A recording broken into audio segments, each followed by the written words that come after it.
Hello दोस्तों, आज की इस वीडियो में आप जानेंगे कैसे इस तरह के क्वेश्चन को एग्जाम में जल्दी से सॉल्व करना है। दोस्तों ये सारे क्वेश्चन जेईई मेन में आ चुके हैं। ये दोनों क्वेश्चन 2021 में ही आया है, एक फरवरी शिफ्ट में आया और एक अभी जो जुलाई शिफ्ट हो रहा था दोस्तों उसी में आया है। और दोस्तों इस तरह के क्वेश्चन बहुत ही इंपॉर्टेंट, इस वीडियो को देखने के बाद आप ऐसे क्वेश्चन को एग्जाम में जल्दी से सॉल्व कर पाएंगे और ऐसे वीडियो आपको दोबारा देखने की बिल्कुल भी जरूरत नहीं पड़ेगी। तो चलिए शुरू। सबसे पहले देखिए हमारा कॉन्सेप्ट क्या है, उसी कॉन्सेप्ट पर आप तुरंत इस तरह के क्वेश्चन को कर पाएंगे। दोस्तों मैं इसे जनरल मेथड से बिल्कुल भी नहीं बनाने वाला हूँ। मान लीजिए दोस्तों आपको किस तरह का फॉर्मेट रहेगा तो आप ऐसे अप्लाई कीजिएगा।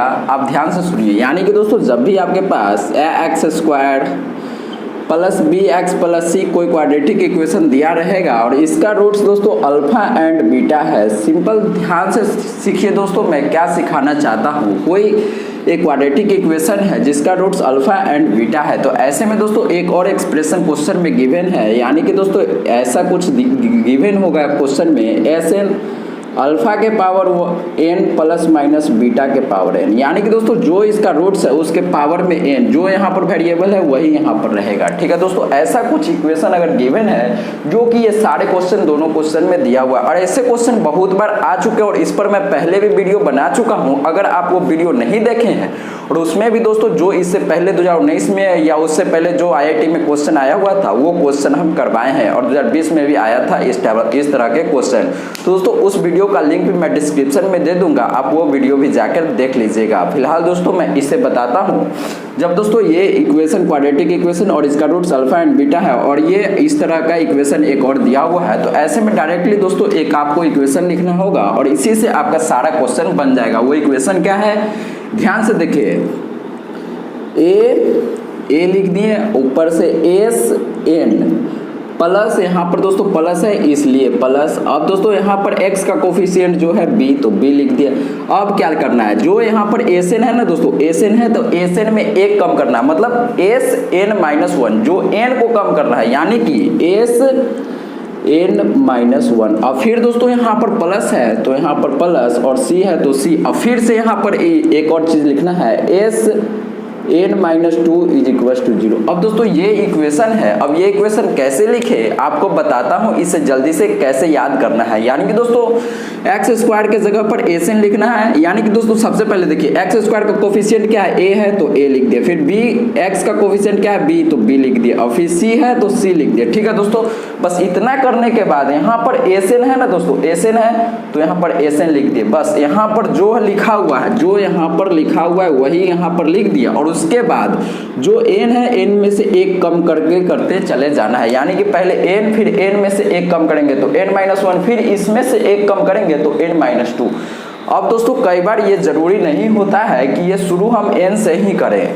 मतलब इसका क्या मतलब सर, इसका सिंपल सा मतलब है दोस्तों, आपको क्वेश्चन जब डिस्कस करेंगे तो आपको समझ में आ जाएगा। अगर अभी समझ में नहीं आ रहा है तो कोई दिक्कत नहीं है। ध्यान से देखिए दोस्तों, यहाँ पर n से शुरू किए ना तो यहाँ पर n+1 से भी शुरू कर सकते हैं आप। शुरू यहाँ कहीं से भी कीजिए, मतलब n है तो आप n+1 से शुरू कीजिए, n+2 से शुरू कीजिए, कोई मतलब नहीं है। बस आपको इतना ध्यान रखना है कि जो यहाँ पर लिखे हैं उससे एक कम यहाँ पर लिखना है, फिर उससे एक कम यहाँ पर लिखना है। बस इतना ही आपको ध्यान रखना है और इस तरह के क्वेश्चन को आप जल्दी से कर पाएंगे। यानी कि दोस्तों जब भी कोई क्वेश्चन में अल्फा के पावर n और बीटा के पावर n और बीच में प्लस हो या माइनस हो, तो ऐसे क्वेश्चन में डायरेक्टली आप ये इक्वेशन लिख पाएंगे। फिलहाल दोस्तों मैं इसे मिटाता हूँ, आप इसे नोट कर लीजिए। यहाँ पर बताए थे, जो भी यहाँ पर आपको बताए थे उसका एप्लीकेशन क्या है, उससे कैसे हम क्वेश्चन में अप्लाई करें, ध्यान से देखिए आपको समझ में आ जाएगा बिल्कुल। यानी कि दोस्तों सबसे पहले जो भी अपना इक्वेशन दिया हुआ है उसका रूट्स अल्फा एंड बीटा है। ठीक है, अल्फा एंड बीटा रूट से पहले इक्वेशन देखना है और फिर यहाँ पर देखिए ये एक्सप्रेशन, यानी कि Pn अल्फा के पावर n बीटा के पावर n। बताया था कि यहाँ पर प्लस हो या माइनस हो कोई फर्क नहीं पड़ता है। बस दोस्तों जब आपको ये इक्वेशन और ये इक्वेशन दिख जाए तो सिंपली आपको क्या इक्वेशन लिखना है, ध्यान से देखिए दोस्तों, इसका सॉल्यूशन मैं यहाँ पर बता रहा हूँ। तो दोस्तों सिंपल सा बात है, जो भी इक्वेशन यहाँ पर लिखा हुआ है वो इक्वेशन लिख लीजिए। तो x² plus 5√2x plus 10 is equal to 0। अब दोस्तों सिंपल सी बात है, यहाँ पर आने के बाद आपको बताया था ये इक्वेशन दिया हुआ है, तो एक नया इक्वेशन क्या लिखना है ध्यान से देखिए। अगर आप वहाँ पर नहीं सीखे हैं तो ध्यान से देखिए। एक्स स्क्वायर के बगल में क्या है 1 है तो 1 लिख दीजिए, ठीक है। अब इसके बगल में कोफिशिएंट यहाँ पर क्या होगा, यहाँ पर क्या लिखना है, यहाँ पर लिखना जो यहाँ पर है, आपको बताया था Pn है तो Pn लिख दीजिए, ठीक है, कोई बुराई नहीं है। अब दोस्तों प्लस है यहाँ पर तो इसलिए प्लस, यहाँ पर माइनस रहता है तो यहाँ पर माइनस लिखते हैं, यहाँ प्लस है इसलिए प्लस। अब दोस्तों x का कोफिशिएंट जो है वो एज इट इज रख दीजिए 5√2। अब x के जगह पर x नहीं रखना है, यहाँ पर Pn है तो यहाँ एक कम कीजिए Pn-1, यानी कि दोस्तों जो यहाँ है n है तो n में से एक कम करेंगे, यहाँ पर n+1 रहता है, यानी कि दोस्तों कुछ यहाँ पर लिख सकते हैं, ये नहीं कि यहाँ पर जो है वही हर समय लिखना है, कोई जरूरी नहीं है, आप यहाँ पर कुछ भी लिख सकते हैं, ठीक है दोस्तों। जनरली आपको दोस्तों ऐसे ही सोचना है, जो यहाँ पर है वो यहाँ, यानी दोस्तों आपको यहाँ n से ही शुरू करना है और n-1, और फिर दोस्तों यहाँ पर 10 है, प्लस है तो प्लस, 10 है तो 10। अब इसके जगह पर क्या लिखना है Pn-2 इज इक्वल टू 0। बस दोस्तों अगर आप ये इक्वेशन लिख लिए, इस इक्वेशन से ये इक्वेशन आपको लिखना आ गया तो आप समझिए कि आपका क्वेश्चन यहीं पर बन जाता है। इसके बाद दोस्तों कुछ भी नहीं बचता है क्वेश्चन में, बस यहीं पर क्वेश्चन खत्म हो जाता है। अब दोस्तों देखिए इस इक्वेशन से आपको पता नहीं लग रहा होगा कि ये कैसे निकाली, यही दोस्तों जेईई मेन का खूबसूरती है, और इससे आसान क्वेश्चन बहुत बार आ चुके इससे इसके एप्लीकेशन पर बेस्ड। दोस्तों अगर आप वो नहीं देखे हैं तो मैं आपको हाथ जोड़ता हूं दोस्तों, आप प्लीज ऐसे जाके वो वीडियो देख लीजिए, क्योंकि दोस्तों इस तरह के क्वेश्चन बहुत बार आ चुके हैं। आइए दोस्तों बहुत अच्छा फॉर्मेट है जिससे आसानी से क्वेश्चन सॉल्व होता है, और इस पर बहुत सारे क्वेश्चन आ चुके हैं। दोस्तों आपको डायरेक्टली विश्वास नहीं हो रहा होगा, आप जब एक बार क्वेश्चन बैंक खोल के देखेगा फिर आपको पता लग जाएगा कि मैं क्या बोल रहा हूँ, ठीक है दोस्तों। अभी आपको मजाक ही लग रहा होगा, आप एक बार क्वेश्चन बैंक जरूर खोल के देखें, तब आपको पता चलेगा ये क्वेश्चन कितने इंपॉर्टेंट है। तो दोस्तों फिलहाल तो देखते हैं कि इसमें कैसे इसे अप्लाई करना है, ध्यान से देखिए। तो दोस्तों यहाँ पर आपको दिख रहा होगा P17 यहाँ पर 2 जगह और यहाँ पर P18 है, यानी कि यहाँ पर से P18 नीचे से और P17 ऊपर से कॉमन दिख रहा होगा, और कॉमन लेते ही आपको इस इक्वेशन का यूज पता चल जाएगा कि इसका यूज क्या है और कैसे करना है। ध्यान से देखिए दोस्तों, यहाँ से P17 अगर कॉमन लीजिएगा तो P17, अब यहाँ पर दोस्तों P17 और या P20 प्लस 5√2। अब दोस्तों यहाँ पर क्या P17 कॉमन लेने पर P19 बच जाएगा, P19। अब दोस्तों यहाँ पर आप देखिए तो P18 2 जगह है तो इसको कॉमन ले लीजिए, फिर आपका आंसर आ जाएगा, यानी कि P18 कॉमन लिए तो सिंपल यहाँ पर क्या बच जाएगा P19 प्लस 5√2 P18। यहाँ पर दोस्तों 18 का स्क्वायर है, P18 का स्क्वायर है, तो इसलिए यहाँ पर एक 18 बाहर एक अंदर बच गया। अब दोस्तों यहीं पर इसका यूज है, यानी कि P20 P19 दिख रहा है, यानी कि दोस्तों जो यहाँ पर है उससे एक कम यहाँ, जो यहाँ पर है उससे एक कम यहाँ, यानी कि लगातार नंबर ही रहेगा। तो यहाँ पर दोस्तों एक बार हमको 20 पुट करना पड़ेगा तो ये वाला एक्सप्रेशन का वैल्यू आ जाएगा, और एक बार 19 पुट करेंगे तो इस पूरा एक्सप्रेशन का वैल्यू आ जाएगा। इसका क्या मतलब है नहीं समझ में आया, ध्यान से देखिए, पुट करते हैं आपको पता चलेगा, यानी कि पुट n बराबर 20। जब दोस्तों n के वैल्यू 20 पुट करेंगे तो देखिए ये पूरा का वैल्यू आ जाएगा, यानी P20 और 5√2 19। अब इसका वैल्यू आ जाएगा तो अपना आंसर आ जाएगा। अब देखिए इसका क्या मतलब है, n के वैल्यू 20 तो P20 प्लस 5√2। अब यहाँ पर दोस्तों एक कम करना है, P20 है तो P19। अब दोस्तों इसी का वैल्यू हमें निकालना था। अब 10 को इधर ले जाएंगे तो ये -10, अब यहाँ पर 19 है, यहाँ पर जो लिखना है उससे एक कम, तो यहाँ पर दोस्तों 19 है तो यहाँ पर 18, यानी कि P18। अब दोस्तों यही अपने को निकालना था, यानी कि P20 प्लस 5√2 P19 का वैल्यू -10 P18, यानी कि इसका वैल्यू पता चल गया। सिमिलरली इसका भी वैल्यू निकालेंगे, फिर कट पुट जाएगा, आंसर आ जाएगा। तो दोस्तों इसके लिए आपको कुछ नहीं करना, फिर पुट x बराबर 19। अब 19 क्यों पुट कर रहे हैं, क्योंकि यहाँ 19 और 18, यानी कि 19 यहाँ पर रखेंगे तो उससे एक कम 18 आ जाएगा, तो हमारा एक्सप्रेशन बन जाएगा। तो सिंपल इसका मतलब है P19 प्लस 5√2 P19 है तो एक कम करेंगे तो 18, और बराबर यहाँ पर प्लस से इधर जाएगा तो -10 और P17। अब दोस्तों ये 17 क्यों है, यहाँ पर एक एक कम करना है, जो यहाँ पर है उससे एक कम, फिर उससे एक कम। तो यहाँ पर P20 है तो एक कम करेंगे 19 में से एक कम करेंगे तो 18। दोस्तों इसे उधर ले गए हैं, एक स्टेप यहाँ पर छोड़ दिया, वो आपको समझ में भी आ रहा होगा, वो लिखना हमारे लिए कोई ज़रूरी भी नहीं है। तो दोस्तों अब देखिए इसे कैसे यहाँ पर लिखना है। P17 है तो P17 लिख दिए, कोई बुराई नहीं है। अब देखिए P20 + 5 × P19 यानी कि इस पूरा एक्सप्रेशन का वैल्यू -10 P18 है, तो यहाँ पर -10 P18। अब दोस्तों यहाँ पर P19 + 5 × 18 इसका वैल्यू कितना है, -10 P17 यानी कि दोस्तों यहाँ पर P18 as it is multiply में -10 P17। अब दोस्तों देखिए -10 ने -10 को मार दिया, P17 ने P17 को मार दिया, P18 ने P18 को मार दिया। अब क्या बच गया, 1 बच गया।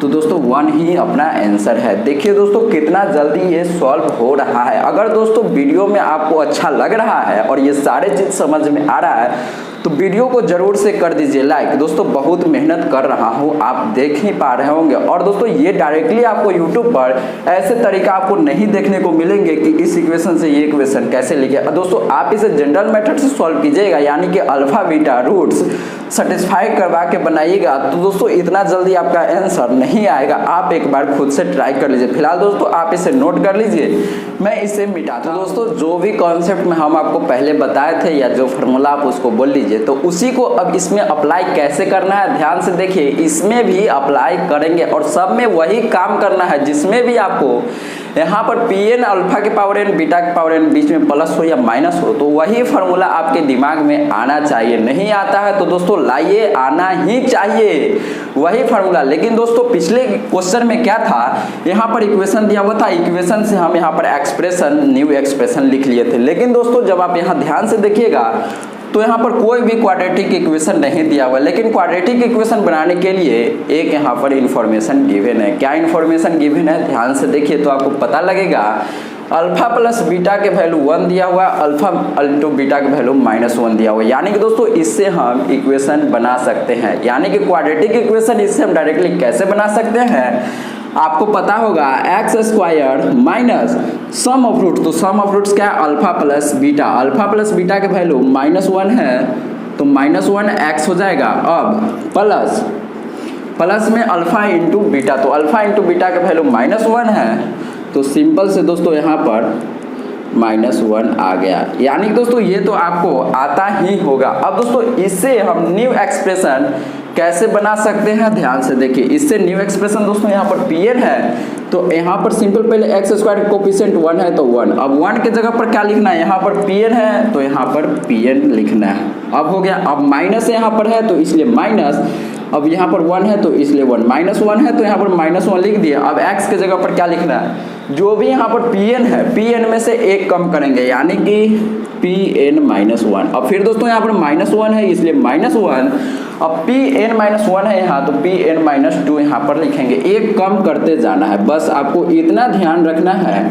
आपको दोस्तों बस इतना ध्यान रखना है, जो यहाँ पर है उससे एक कम फिर उससे एक कम यहाँ पर रखना है, बस इतना ही करना है। लेकिन दोस्तों यहाँ पर आपको दिख रहा होगा क्वेश्चन में दिया हुआ Pn -1 यानी इसका वैल्यू दिया हुआ है और उसके बाद दोस्तों Pn+1 का वैल्यू 29 दिया, लेकिन Pn+1 यहाँ पर कहीं नहीं है। तो इसका क्या मतलब, ये गलत हो गया? नहीं हो गया, गलत नहीं हुआ। मैंने आपको पहले बताए थे, क्या बताए थे, आपको क्या बताए थे पहले, ध्यान से रिकॉल कीजिए वो बात को। अगर नहीं याद है तो मैं फिर से बताता हूँ। यहाँ पर बोले थे ये कोई ज़रूरी नहीं है कि यहाँ पर Pn है तो Pn से ही शुरू करना। आप यहाँ पर Pn+1 भी लिख सकते हैं, 2+ कुछ लिख दीजिए, यानी कि n के वैल्यू में चेंज कर सकते हैं, कोई दिक्कत नहीं। सिर्फ आपको फर्क इससे पड़ता है कि यहाँ पर जो भी लिखे हैं उससे एक कम यहाँ फिर उससे एक कम यहाँ रहना चाहिए। यानी कि दोस्तों सिंपल सी बात है कि अगर यहाँ पर Pn के जगह पर हम n+1 लिख दे और माइनस, अब दोस्तों जो यहाँ पर है उससे एक कम यानी कि Pn+1 है तो यहाँ पर Pn आ जाएगा, कोई बुराई नहीं है। अब दोस्तों फिर से यहाँ पर माइनस है तो माइनस, अब एक कम करेंगे यानी कि Pn में n-1 करेंगे यानी Pn-1 = 0। यानी कि दोस्तों ये दोनों इक्वेशन जो है, ये दोनों इक्वेशन दोस्तों सेम ही है, ये दोनों इक्वेशन सेम ही आप दोस्तों n+1 से शुरू करें, n+2 से, n+3, n+4 कुछ से भी शुरू कीजिए, कोई फर्क नहीं पड़ता है। सिर्फ दोस्तों फर्क किससे पड़ता है कि जो यहाँ से शुरू किए हैं वो यहाँ से एक कम रहना चाहिए, फिर यहाँ जो है उससे एक कम, एक एक कम करते जाना है, इससे फर्क पड़ता है। बस ये आप ये समझ गए होंगे, आप इसे नोट कर लीजिए। अब दोस्तों यहाँ पर Pn-1 का वैल्यू दिया और Pn+1 का वैल्यू दिया और Pn पूछा, यानी Pn जो आएगा उसका स्क्वायर कर देंगे और हमारा आंसर आ जाएगा। देखिए दोस्तों कितना आसान है इस इक्वेशन से ये इक्वेशन। अब ये इक्वेशन डायरेक्टली आप ये भी लिख सकते थे, कोई बुराई नहीं है, 2021 में आया है। दोस्तों ये हमें दिमाग में कैसे आया कि ये इक्वेशन लिखना है, ये क्वेश्चन से आया, यानी कि n+1 दिया हुआ है, इसी से हमारा दिमाग में आया ही। सिंपली आपको इतना ध्यान रखना है कि यहाँ पर कंजिक्यूटिव रहेगा, यानी कि यहाँ पर लगातार नंबर रहेगा, यानी 8 है तो यहाँ 7 रहेगा, यहाँ 6 रहेगा, यहाँ 6 है तो यहाँ 5 4 ऐसे रहेगा, यानी कि लगातार नंबर रहेगा 5 6 7। बस ऐसे ही ध्यान रखना है कि यहाँ पर 10 रहेगा तो यहाँ 9, यहाँ 8, बस। तो यहाँ पर n+1 है तो इससे कम करेंगे n और इससे कम करेंगे n-1, बस सिंपल। अब दोस्तों सिंपल है, इसका वैल्यू Pn+1 का वैल्यू 29 है तो 29 माइनस Pn और Pn-1 का वैल्यू कितना है 11 है तो 11 और =0। तो सिंपल है दोस्तों, Pn का वैल्यू कितना आ गया 18 आ गया। लेकिन दोस्तों Pn हमें बिल्कुल भी नहीं पूछा है, हमसे पूछा है Pn का स्क्वायर, यानी कि दोस्तों 18 का स्क्वायर दोस्तों 324, यानी कि यही अपना आंसर है। दोस्तों कितना आसान है इससे सॉल्व करना, आप देख पा रहे हो। अगर दोस्तों आप जनरल मेथड से सॉल्व करते हैं तो कितना समय लगता है आप हमें कमेंट बॉक्स में बताइए, और आप कुछ इससे सीख पाए हैं कि नहीं सीख पाए हैं कमेंट करके जरूर बताइए। और दोस्तों इससे अगले वीडियो आप किस टॉपिक पर चाहते हैं वो हमें एक बार जरूर बताएं, क्योंकि दोस्तों हमारे पास तो बहुत सारे शॉर्टकट है, लेकिन सारे शॉर्टकट को हम बिल्कुल भी नहीं बता सकते हैं। इसके पीछे का दोस्तों सिंपल सा रीज़न है, अगर सारे शॉर्टकट मैं बताने लग गया तो आपको ज़रूर से घाटा हो जाएगा। घाटा क्यों होगा, आपको कोई भी फायदा नहीं होने वाला है। क्यों मैं ऐसा क्यों बोल रहा हूँ, इसके पीछे का सिंपल सा रीज़न है दोस्तों, शॉर्टकट बताने के लिए मैं बता दूंगा, लेकिन कोई बुराई नहीं, लेकिन उस पर उतने क्वेश्चन नहीं आए हुए हैं। जिस पर दोस्तों ज़्यादा क्वेश्चन आए हुए हैं वही शॉर्टकट मैं यहाँ पर बताने की कोशिश करता हूँ। जिससे क्वेश्चन ही नहीं आए हैं एग्जाम में, वैसे शॉर्टकट जान के आप क्या कीजिएगा दोस्तों, यूट्यूब पर बहुत सारे शॉर्टकट भरे पड़े हैं, लेकिन दोस्तों वो सब आपको सीखने की ज़रूरत नहीं है। जिससे क्वेश्चन आते हैं, आए हुए हैं, उस तरह का शॉर्टकट आप सीखिए, वो आपको फायदा करेगा। और दोस्तों कमेंट बॉक्स में ज़रूर बताइए कि आप किस टॉपिक का वीडियो चाहते हैं और किस तरह से पढ़ाना चाहते हैं। आप हमको एक बार ज़रूर बताइए दोस्तों, इससे होगा क्या, हम उस पर वीडियो बनाएंगे। बिकॉज दोस्तों आप मेरे वीडियो बिल्कुल भी कोई नहीं देखता है। अब क्यों नहीं देखता भाई, इतना अच्छा पढ़ा रहा हूँ, सारे क्वेश्चन जेईई मेन का ले रहा हूँ, फिर भी दोस्तों कोई भी वीडियो नहीं देखता है। इसके पीछे का क्या रीज़न है आप ही मुझे बताएं कमेंट बॉक्स में, और उसे सुधारने की मैं पूरी कोशिश करूँगा। तो दोस्तों मिलते हैं अब नेक्स्ट वीडियो में। फिलहाल दोस्तों जय हिंद, जय भारत।